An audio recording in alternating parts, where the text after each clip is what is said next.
बिस्मिल्लाहिर्रहमानिर्रहीम। आज supreme court of Pakistan ने बहुत ही इंपॉर्टेंट डिसीजन किया है।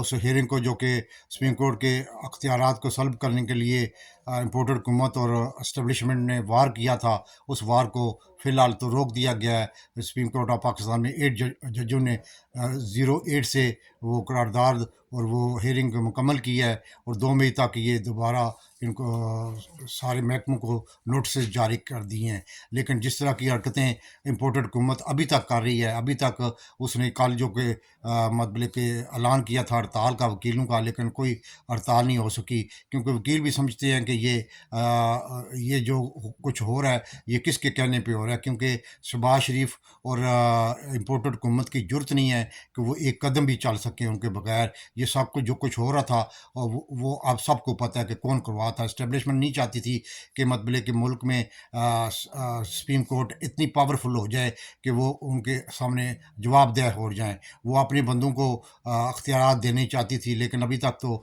सुप्रीम कोर्ट ऑफ पाकिस्तान ने जिस तरह तहम्मुल का मुजाहरा किया, जिस तरह उन्होंने समाअत की है, 12 हज़ारों की तादाद में वकील पहुँचे हुए थे, और एतजाज़ हसन ने बिल्कुल ठीक कहा था कि कोई ये शब खून मारने के लिए तैयार बैठे हुए थे, उनको कोई बिनक लगी थी, क्योंकि ये चीज़ें जो है ना ये साफ ज़ाहिर हो रही हैं। अभी तक भी वो अपनी यानी कि क्या कहते हैं ना, शिकस्त को तस्लीम नहीं कर रहे, अभी तक वो डटे हुए हैं। और जिस तरह अज़हर सदीक जो कि इस पटिशन का मेन बंदा था, उसके घर पे जैसे पेट्रोल बम्बों से हमला किया और फायरिंग की गई और उसको डराने की कोशिश की गई, लेकिन वो उसमें कामयाब नहीं हुए। अल्लाह का शुक्र है कि आज जो पाकिस्तान में तारीख में नाम लिखा जाएगा, चीफ जस्टिस ऑफ पाकिस्तान और दूसरे 8 जजों ने डट के मुकाबला किया और डट के फिर फैसला अभी इशू हो गया है, सबको नोटिस जारी कर दिए गए हैं, और ये अब जो है अमल दरामद रोक दिया गया है। ये जो कुछ हो रहा है पाकिस्तान में, ये जो शहबाज शरीफ और इम्पोर्टेड हुकूमत नहीं कर सकती, वो तो एक कदम नहीं चल सकती। इनको पीछे से इस्टेब्लिशमेंट आगे खड़ा करना चाहती है। इस्टेब्लिशमेंट नहीं चाहती कि सुप्रीम कोर्ट को इतनी पावर दी जाए कि वो हावी हो जाए पूरे पाकिस्तान पे। इसलिए जो कुछ हो रहा है ये तमाशा जो कुछ हो रहा है ये इस्टेब्लिशमेंट पे कहने पे हो रहा है, और अब जो सूरत हाल बन रही है आपके सामने है। अब जो है इनकी डिस्क्वालिफिकेशन के लिए भी पटिशन दायर हो गई है, और इंशाल्लाह कल जो है बड़ा इंपॉर्टेंट डे है, जुमे वाले दिन वो उस केस की समाअत करेंगे चैम्बर में, जिसमें इन लोगों ने सुप्रीम कोर्ट के हुक्म को हवा में उड़ा दिया है। अब वो सेक्रेटरी इलेक्शन कमिश्नर, सेक्रेटरी ख़जाना और गवर्नर स्टेट बैंक हाज़िर होंगे, उसके बाद फिर आपको सूरत हाल पता लगेगी। लेकिन मेरा ख्याल है कि आप इनको इलेक्शन लाजमी कराना पड़ेगा, और उसके बाद आपको मैं ये पहले से खबर दे देता हूँ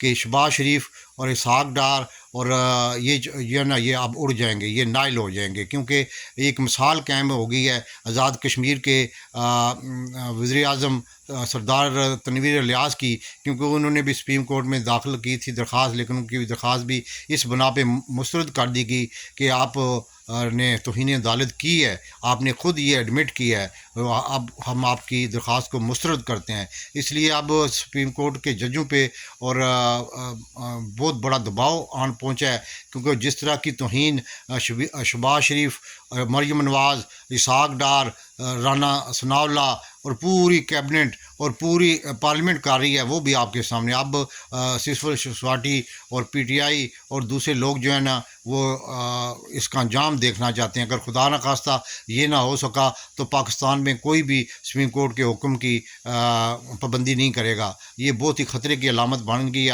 अब लाजमी बात है, क्योंकि कब्र एक है तो बंदे 3 हैं, जिसमें चीफ जस्टिस है, जिसमें आसम मनीर है, और तीसरा जो है शहबाज शरीफ है। इन तीनों में से कोई ना कोई तो जाएगा, इसलिए ये अब लाजमी हो गया। आइंदा एक हफ़्ते के अंदर अंदर आपको सूरत हाल वाज़िया हो जाएगी।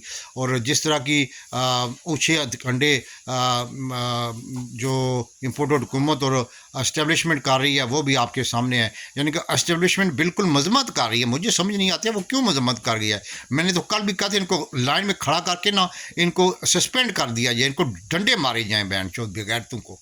بغیر ہیں جو ابھی تک مطلب کہ اتنے لگے ہوئے ہیں مطلب کہ ملکی قانون کے ساتھ کھیلنے کی کوشش کر رہے ہیں. اگر قانونی ہوگا تو ملک جنگل کے قانون کی طرح پھیل جائے گا, کوئی بھی پابند نہیں رہے گا. کوئی بھی کسی کو پھانسی کی سزا ہوگی تو وہ مطلب کہ قبول نہیں کرے گا, وہ بھی پھر اپنے جتھے لا کے تو لڑائی کرے گا. ایسے نہیں ہوتا, ایسے ملک نہیں چلتے, نہ ہی ملک میں ایسے حالات پیدا ہیں. اور دوسری طرف سے عمران خان صاحب کو ایک نوٹس دیا گیا 36 لاکھ کا ٹیکس کا کہ آپ زمان پار کا ٹیکس جمع کرائیں.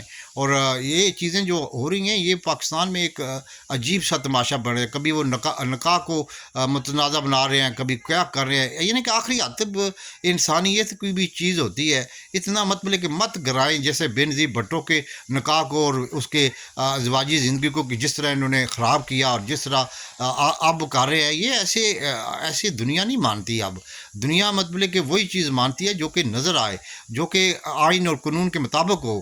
یہ جو اونچے ہتھ کنڈے ہیں, کبھی آپ دہشت گردی کا مقدمہ کر رہے ہیں, کبھی آپ اس کو ٹیکس کے مطلب کہ سمن بھیج رہے ہیں, کبھی کیا کر رہے ہیں. ایسے نہیں ہوتا. اور پاکستان اس وقت انتہائی خطرناک صورتحال میں داخل ہو چکا ہے. کوئی پاکستان کا پرسنحال نہیں ہے. یہ اپنی ذاتی لڑائیاں لڑ رہے ہیں. لعنت ہے ایسی اسٹیبلشمنٹ اور لعنت ہے ایسی پی ڈی ایم حکومت کو. میں تو اپیل کرتا ہوں سپریم کورٹ آف پاکستان سے کہ ان کو گھر بھیجیں اور ملک میں ایک ہی دفعہ انتخاب کرا دیں تاکہ ملک پٹری پہ آ جائے. پاکستان زندہ باد.